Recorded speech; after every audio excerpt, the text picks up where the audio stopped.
नमस्कार, मेरा नाम दिव्यम हुआ।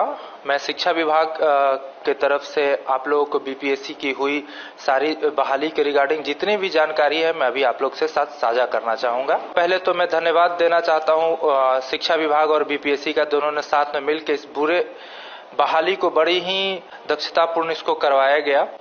इस बहाली में बहुत सारे सवाल थे जिसके जवाब के लिए मैं आज आया हुआ हूं कि कैसे इतने कम दिनों में, ये एक रिकॉर्ड है कि 6 दिनों में हमने 1,20,000 लोगों की बहाली हमने करवाई, उनकी काउंसलिंग भी करवाई और ट्रेनिंग भी शुरू हो चुका है और 2 तारीख को उनको प्रोविजनल ज्वाइनिंग लेटर भी दिया जाएगा हमारे माननीय मुख्यमंत्री जी के द्वारा। तो सबसे पहले जब बीपीएससी ने इसे रिजल्ट निकाला, 1,20,000 लोगों का रिजल्ट जब निकाला, तो ये हमारे लिए एक बड़ा ही चैलेंजिंग पार्ट था, लोगों को तुरंत और फेयरफुल तरीके से उनका ज्वाइनिंग करवाने का। इस पूरे प्रोसेस के लिए हमने एक केंद्रीकृत सॉफ्टवेयर का निर्माण किया जो कि शिक्षा विभाग के तरफ से निर्माण करवाया गया था। तो सबसे पहले इसमें जो सवाल आता है रिजल्ट आने के बाद डिस्ट्रिक्ट एलोकेशन, तो डिस्ट्रिक्ट एलोकेशन जो हुआ है वो एक सॉफ्टवेयर के माध्यम से हुआ है जो कि एक ज्वाइंट वेंचर सॉफ्टवेयर था बीपीएससी और शिक्षा विभाग का। तो जब आप लोगों का रिजल्ट आया तो हमने उसको डिस्ट्रिक्ट एलोकेट किया। तो डिस्ट्रिक्ट एलोकेशन में जो हमने पैमाने यूज किए वो थे, सबसे पहला आपका मेरिट लिस्ट। तो जैसे कि सभी कैंडिडेट ने जब उन्होंने फॉर्म भरा था तो उन्होंने 3 शहर या 3 जगह का उन्होंने दिया था प्रोविजन, जिसमें 1, 2, 3 ये तीनों निम्न इस प्रकार से थे, प्रायोरिटी के अनुसार से थे। तो जिसका मेरिट में ऊपर नंबर है, जैसे कि अगर आप टॉप करते हैं और आपका पहला प्रायोरिटी पटना था तो आपको पटना मिलेगा। लेकिन जो मेरिट में बहुत नीचे थे और जिनका तीनों जो शहर दिया गया था वो किसी कारणवश, क्योंकि ऊपर में मेरिट में ज्यादा लोग थे, वो भर गया, तब अगर आप मेरिट में बहुत नीचे थे तो आपको रैंडमाइजेशन बेसिस पे बाद में डिस्ट्रिक्ट एलोकेट किया गया। और ये हमने सॉफ्टवेयर से बहुत ट्रायल रन हुआ था, उस ट्रायल रन के सफलतापूर्वक बाद आप लोगों को ये बांटा गया है। तो सबसे पहली बात इसमें हमने ध्यान रखा मेरिट। अगर आपका मेरिट ऊपर है तो आपको अपने, अगर आप टॉपर में हैं तो आपको अपना प्रथम जो आपने शहर चुना था वो आपको मिलेगा। अगर आप थोड़ा नीचे है तो आपको सेकंड, अगर थोड़ा और नीचे है तो थर्ड। अगर आपका जिला एग्जॉस्ट हो गया है, तीनों जिला जो कि आपने दिया था, और उसके बाद आपका मेरिट में बहुत नीचे नाम है, तो उसके बाद आपको जितने खाली जिले हैं उसमें आपको रैंडमली बेस्ड हमने दे दिया। तो this is the first part. अब सेकंड पार्ट हम लोग चलते हैं कि कैसे इस इतिहास को हमने रचा। 1,20,000 शिक्षकों के 6 दिनों में काउंसलिंग एंड डॉक्यूमेंट वेरिफिकेशन हमने इसको करवाया, जिसको लोग डीवी के नाम से भी जान रहे हैं। तो सबसे पहले कि इसके लिए हमने एक सॉफ्टवेयर का निर्माण करवाया और 38 जिला को ये सॉफ्टवेयर हमने दिया, जिन्होंने अलग अलग काउंटर को सॉफ्टवेयर के द्वारा आपका काउंसलिंग करवाया। हर जगह डीआरसीसी या डिस्ट्रिक्ट हेडक्वार्टर्स में उसके काउंटर्स बनाए गए थे। तो सबसे पहले हमने सॉफ्टवेयर में क्या चेक किया, हमने चेक किया कि क्या आपके रिजल्ट हुए थे, क्योंकि जो स्टूडेंट्स ने एग्जाम दिया उसमें से जिसने उसमें उत्तीर्ण हुए, सफल हुए, उनके रिजल्ट्स और उनके प्रोफाइल को हमने बीपीएससी के द्वारा डेटा शिक्षा विभाग ने लिया और उसी डेटा को उस पर डाला गया। अगर कोई फर्जी आदमी वहां पे आके बोलता है कि मैंने तो एग्जाम दिया है, मेरा रिजल्ट आया है, तो उसका रिजल्ट वहां पे शो नहीं कर रहा था। तो इससे प्रथम चरण में हमने ये देखा कि जिस आदमी का रिजल्ट आया है उसका पूरा प्रोफाइल अगर मैच कर रहा है, प्रोफाइल में हमने उसका नाम, उसके पिता का नाम, उनके कैटेगरी, किस शहर से वो आ रहे हैं, किस सब्जेक्ट में, क्योंकि 3 सब्जेक्ट में इसका एग्जाम हुआ था, 1 to 5, 9 to 10 और 11 12, और उसके अंदर 43 अन्य विषय थे। तो उसमें ये सारी चीजें आती थी कि अगर ये पर्सन 1 to 5 में इसमें एग्जाम दिया है, उनके पिताजी का नाम X है, वो इस जगह से बिलोंग करते हैं, और साथ में वो फोटो जो उन्होंने बीपीएससी के एग्जाम के समय अपलोड किया था और उनका वो सिग्नेचर, वो सारा चीज का प्रमाण हमारे अधिकारी जो जिला शिक्षा अधिकारी के साथ अन्य अधिकारियों ने मिलकर उसका जांच किया। अगर वो सही पाया जाता था तो उनको नेक्स्ट पायदान पे ले जाया जाता था। तो सॉफ्टवेयर का नेक्स्ट पायदान क्या होता था, आपका बायोमेट्रिक। तो इसमें हम लोग बायोमेट्रिक्स को चेक किए। वो बायोमेट्रिक था जो कि बीपीएससी के एग्जाम देते के समय आपने वो बायोमेट्रिक दिया था, उस बायोमेट्रिक से आपका यहाँ पे बायोमेट्रिक मिलाया गया। अगर बायोमेट्रिक सेम पाया गया, इसका मतलब कि जो इंसान ने परीक्षा दिया वही इंसान यहाँ पे ज्वाइनिंग के लिए आया हुआ है। तो दूसरा ये।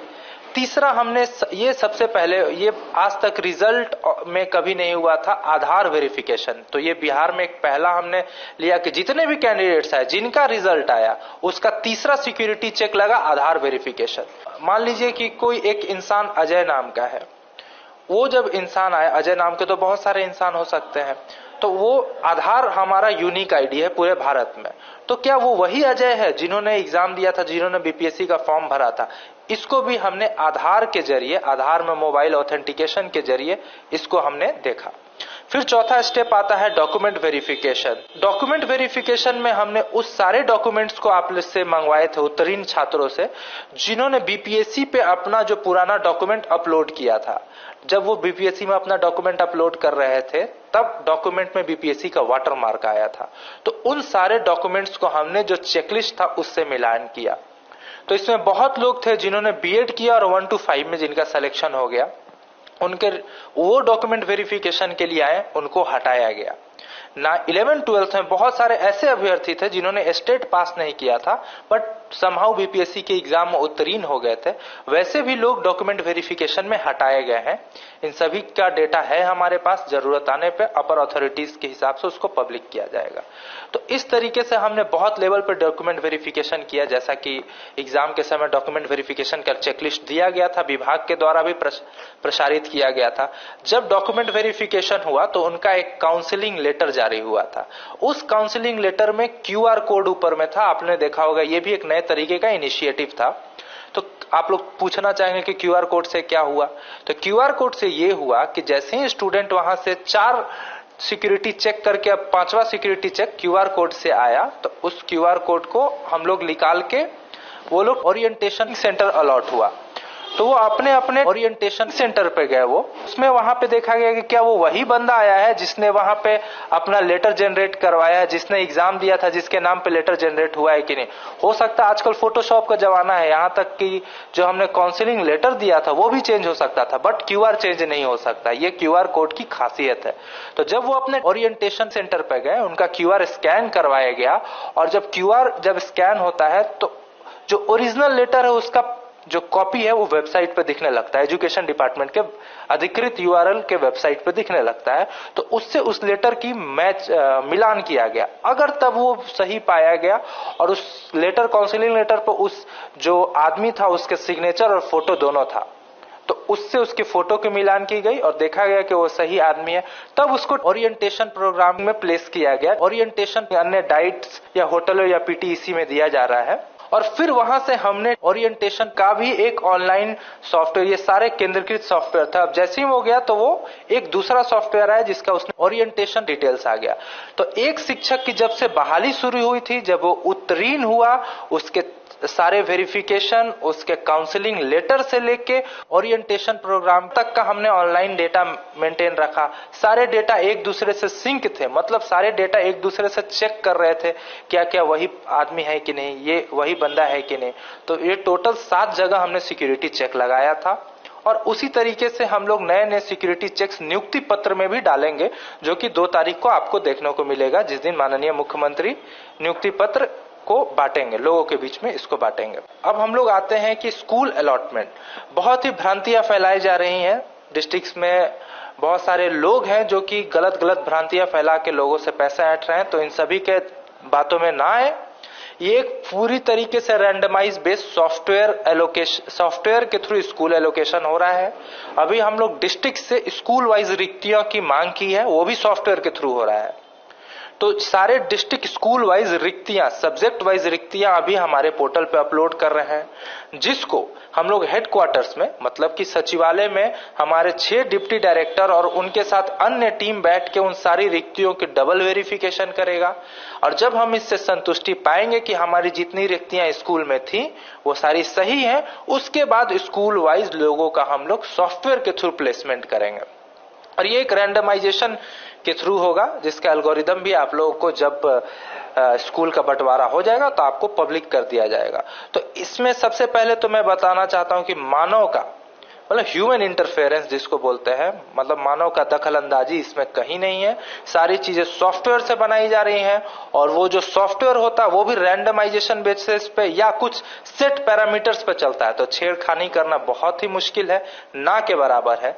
और जहां तक कि सिक्योरिटी चेक की बात है, जैसे बहुत लोग बोल रहे हैं कि दूसरे जो कैंडिडेट पास नहीं किए हैं वो ज्वाइन कर गए हैं, वो भी एक नकारात्मक पहलू फैलाई जा रही है लोगों के द्वारा। क्योंकि हमने जो 6 सिक्योरिटी चेक की मैंने बात की, वो 6 सिक्योरिटी चेक जैसे कि आधार, बायोमेट्रिक और उनका प्रोफाइल, ये 6 सिक्योरिटी के कारण उस चीज को भी हमने नलीफाई कर दिया है। नेलिजिबल नहीं, नलीफाई मतलब वो 0% है।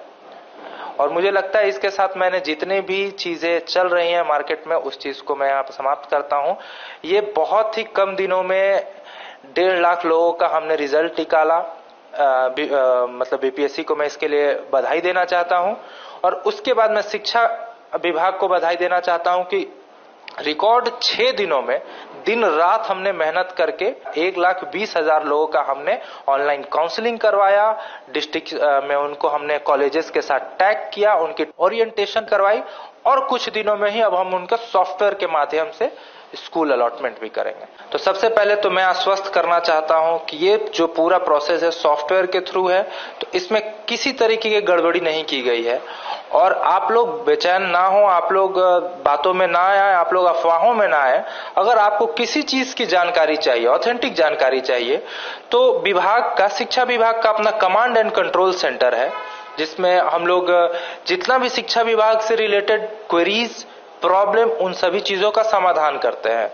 जब आप लोग कल को शिक्षक बनिएगा, आप अपने प्रॉब्लम भी इस पे साझा कर सकते हैं। तो इसका नंबर आप लोग नोट कर लीजिए, 14417।